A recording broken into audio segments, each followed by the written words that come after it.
참으로 어렵고 절망적인 상황 가운데 있었던 한 사람인 에스겔을 설명해 주고 있어요. 에스겔이 어떠한 절망 가운데 있었냐면요, 나라가 멸망해 버린 거예요. 에스겔의 생각 가운데는요, 나라가 멸망할 것이라는 것은 단 한 번도 생각해 본 적이 없어요. 왜냐하면 그의 마음 가운데, 그의 믿음 가운데는 어떠한 것이 있었냐면, 하나님이 지켜주시고 보호해 주시는 우리나라 이스라엘은 결코 망하지 않는다. 이것이 그가 가진 아주 기본적인 신앙이고 믿음이었어요.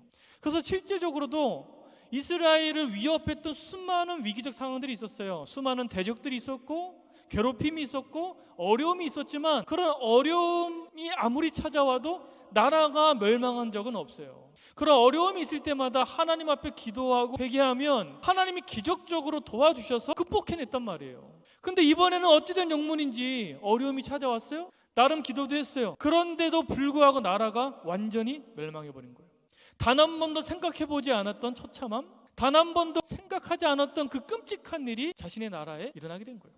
나라가 멸망해서 포로로 끌려다니고 이리저리 방황하는 인생으로 전락해버린 거예요. 한 번도 생각해 본 적이 없어요. 그럴 일이 있을 거라고는 생각해 본 적이 없어요. 근데 그런 끔찍한 일이 자기에게 도래하게 된 거예요. 어떻게 보면 그런 상황 가운데 있어서 가장 어려웠던 것은 다른 게 아니라 영적인 어려움이었어요. 그것이 무엇이었냐면, 지금 나라를 봐도 나라가 멸망했어요. 다시 일어설 수 있는 회복의 조짐은 전혀 보이지가 않아요. 불가능한 것 같아요. 그렇게 불가능한 것 같고 너무나 어려움이 느껴지는데, 그것보다 더 궁극적으로 어려웠던 것은 무엇이었냐면, 하나님에 대한 기본적인 믿음이 흔들린다는 거였어요. 그래도 우리나라는 하나님이 지켜주시는 나라니까, 그래도 우리나라는 하나님이 보호해 주시는 나라니까, 아무리 어려움이 있어도 결코 나라는 멸망하지 않을 거야 라는 믿음이 있었는데, 하고 나니까 나라가 패망해 버리니까 그런 기본적인 믿음이 흔들리는 거예요. 그런 믿음이 자꾸 흔들리다 보니까 어떠한 마음까지 드냐면, 하나님을 향한 내가 그 이전에 하나님 앞에 행했던 신앙의 행위들, 믿음, 그러한 것들이 회의로 다가오는 거예요. 내가 지난날 하나님을 믿고 기도하며 나아갔던 그 모든 것들이 무슨 의미가 있었는가라는 회의감이 밀려오는 거예요. 더 나아가서는 하나님을 향한 배신감이 밀려오는 거예요. 지난날 내가 하나님을 위해서 이렇게 열심히 나아갔고 열심히 살았고 기도하고 나아갔는데, 지금 이러한 일이 우리나라 가운데 있습니까? 내가 이렇게 포로로 끌려가야 됩니까? 이런 여러 가지 어려움들이 찾아오게 되는 거예요. 참으로 고통스러운 거죠. 하나님을 향한 배신감마저 든단 말이에요. 그러니까 이 어려움이 너무나 크다 보니까, 전에는 이런 어려움이 찾아왔을 때, 야, 정말 우리가 정신 차려야겠구나, 회개해야겠구나 라는 마음으로 회개하며 극복해냈단 말이에요. 근데 이것이 어려움이 크고 말도 안 되는 상황으로 치닫으니까 회개는커녕 내가 가지고 있던 신앙을 향한 회의감이 오히려 밀려오는 거예요. 야, 얼마나 우리가 잘못했으면 나라가 멸망했을까라는 회개 기도가 나오는 것이 아니라, 도대체 하나님은 뭐 하시길래, 하나님 어디 계시냔 말이에요. 이러한 마음이 밀려오던 시기였단 말이에요. 그런 시기적 어려움 가운데서 에스겔이 한 가지 환상을 보게 돼요. 환상은 무엇이었냐면, 골짜기인데 뼈가 가득했다. 그 환상을 딱 보자마자 절망밖에 생각나지 않은 거예요. 그 누구도 그 환상을 보고 긍정적인 것을 생각할 수 없어요. 본문에 보면 그 상황을 조금 더 자세하게 묘사하고 있는데, 뼈가 심이 많았다라고 그래요. 심이 많았다. 한두 개가 있는 게 아니라 뼈가 심이 많았다 그래요. 그 절망의 크기가 엄청 컸다라는 거죠. 절망의 크기가 엄청 큰 그런 환상이었어요. 또 하나 무엇을 말하냐면, 그 뼈가 심이 말랐다고 그러죠. 죽은 지 오래된 거예요. 절망의 깊이가 엄청 깊었던 거예요. 그러니까 절망의 크기만큼이나 절망의 깊이도 아주 깊었어요. 그 누가 봐도 이 환상을 보게 되면 끔찍하다, 절망스럽다, 이러한 생각만 생각나게 되는 그러한 환상이었단 말이에요. 뼈가 심이 많았고 바싹 말라 있었단 말이에요. 그런 상황 가운데서 하나님께서 한 가지를 질문합니다. 사망의 골짜기. 그 누가 봐도 긍정적인 것을 생각해낼 수 없는 그런 장면이에요. 근데 하나님께서 에스겔에게 질문하는 거야. 이 뼈가 능히 살 수 있겠느냐? 이런 터무니없는 질문이 어디 있어요? 뭐 생각할 가치가 없는 질문 아니에요? 뼈가 능히 살 수 있으면 뼈겠어요? 뼈는 사망의 증거잖아요. 확실한 거잖아요. 생각할 가치가 없는, 어떻게 보면 고민할 가치가 없는 말도 안 되는 질문을 지금 하나님이 에스겔에게 하고 있는 거예요. 뼈를 보았을 때, 수북히 쌓여있는 뼈를 보았을 때 아마 에스겔은 자기 자신과 이스라엘을 떠올렸을 거예요. 야, 이 뼈들이 이렇게 많은 걸 보니까 내 자신의 삶이 보여지. 우리 지금 나라의 모습이 바로 이 뼈와 같구나. 이렇게 심이 말랐고 이렇게 절망밖에 없고 이렇게 사망밖에 없는 암울한 우리나라, 내 인생, 내 미래, 이러한 것들을 떠올리고 있을 때 하나님이 질문하기를 이 뼈가 능히 살아날 수 있겠느냐라고 질문하시는 거예요. 긍정적인 대답을 할 수가 없죠. 아니, 뻔한 대답이 예상되잖아요. 그럼에도 불구하고 에스겔이 뭐라고 대답한지 아세요? 주께서 아십니다 라고 대답해요. 이것은 굉장한 고백이에요. 이 고백 안에는 두 가지 믿음이 있어요. 첫 번째 믿음은 무엇이냐면, 아무리 불가능하다고 해도 하나님께서 하시면 됩니다. 고백이 일단 있는 거예요. 또 하나의 고백은 무엇이냐면, 불가능한 것을 가능케 하실 수 있는 유일한 분은 하나님입니다. 이 두 가지 신앙 고백 들어가 있는 거예요. 그러니까 누가 봐도 이 뼈가 살아낼 수 없어요. 살아난다는 것은 불가능해요. 근데 하나님께서 이걸 물어보셨으니까 불가능하지만 하나님이 하시면 됩니다, 이렇게 고백한 거예요. 또 하나, 이 불가능한 것은 그 어떤 사람이 가능케 할 수 없습니다. 오직 하나님만 이 불가능을 가능케 할 수 있습니다, 이렇게 고백한 거예요. 대단한 믿음의 고백이죠.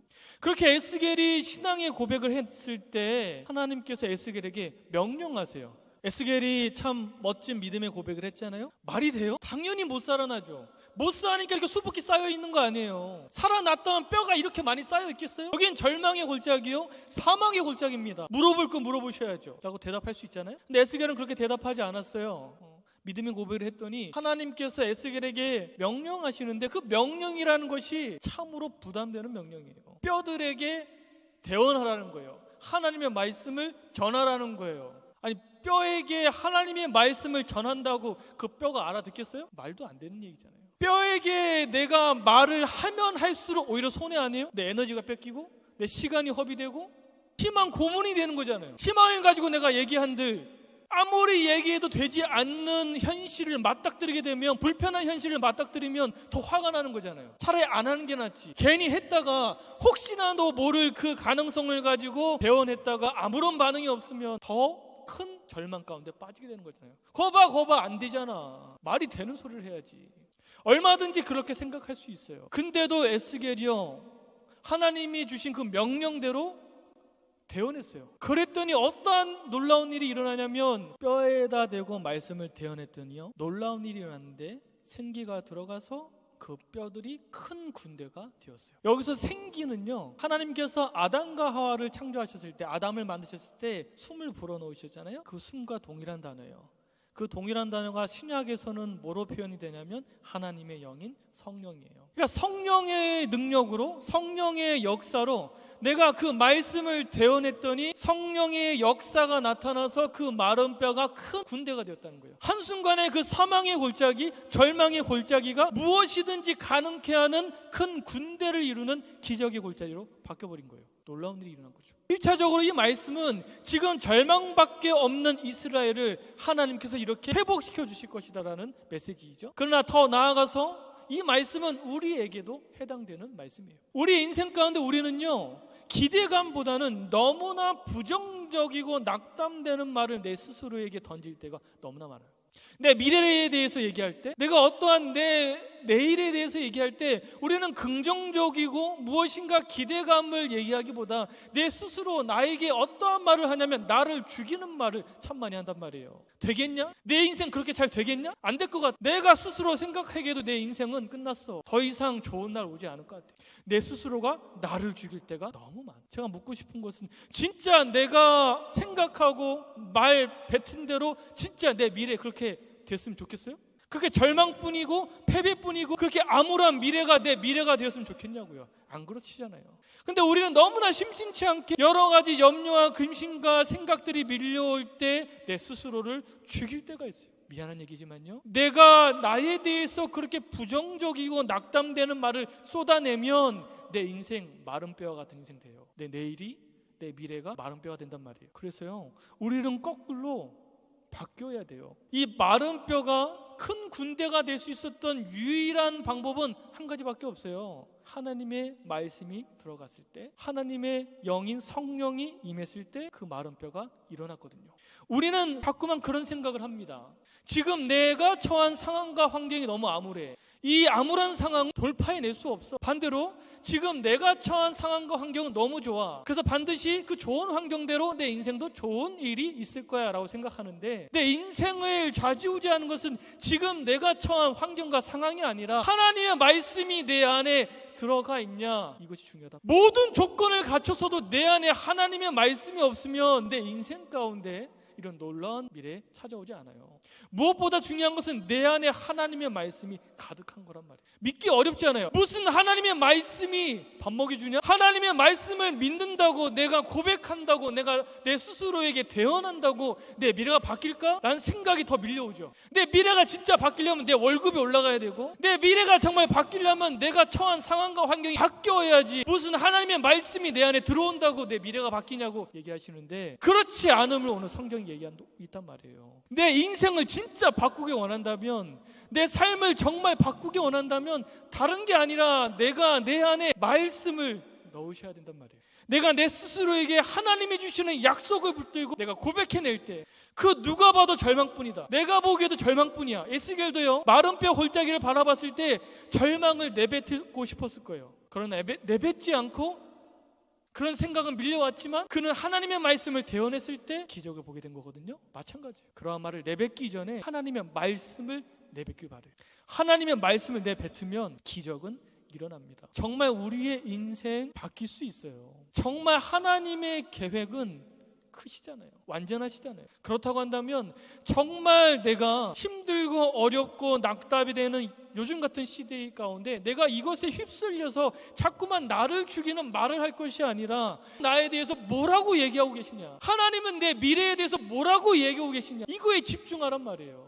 사람들은 나를 뭐라고 얘기하냐, 나는 내 자신에 대해서 뭐라고 생각하느냐, 그거에 집중할 것이 아니라 하나님은 지금 나를 뭐라고 얘기하시느냐, 그거에 집중해 보란 말이에요. 그렇게 집중하고 내가 그 말씀대로 고백했는데도 불구하고 되어지지 않으면 그때 와서 하나님 앞에 얘기해 보자고요.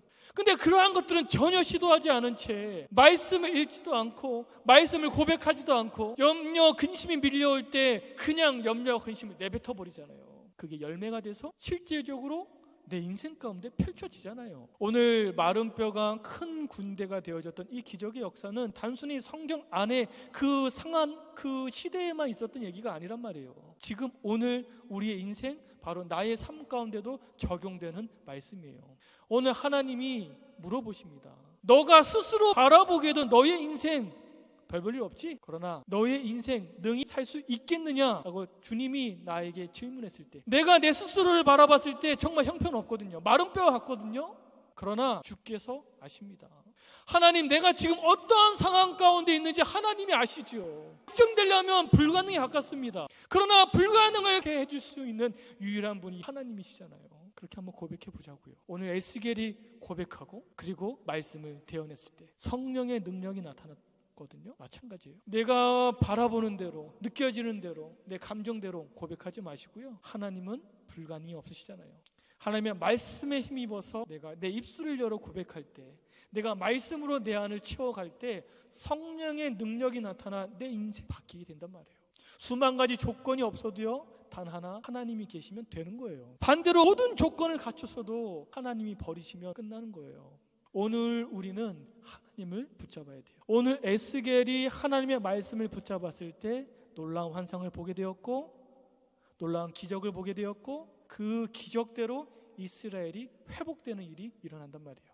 하나님은 거짓말을 하시는 분이 아니죠. 실수가 있으신 분이 아니잖아요. 오늘 하나님께서 내게 주신 꿈이 있다면, 비전이 있다면, 긍정적인 신호들이 있다면 그거 외면하지 마시고요, 붙잡으세요. 내가 보기에도 이것은 말도 안 된다, 내가 보기에도 이것은 정말 일어날 수 없을 것 같다라고 그냥 지레 겁먹지 마시고, 그래, 하나님이 내게 이런 마음을 주셨으니까, 그래, 하나님이 내게 이러한 확신을 주셨으니까 그 말씀을 스스로 대언하고 고백해내길 바래요. 그러면 정말 그 꿈이 현실이 된단 말이에요. 그런 기적적인 일상을 살아내는 우리가 되기를 소망합니다.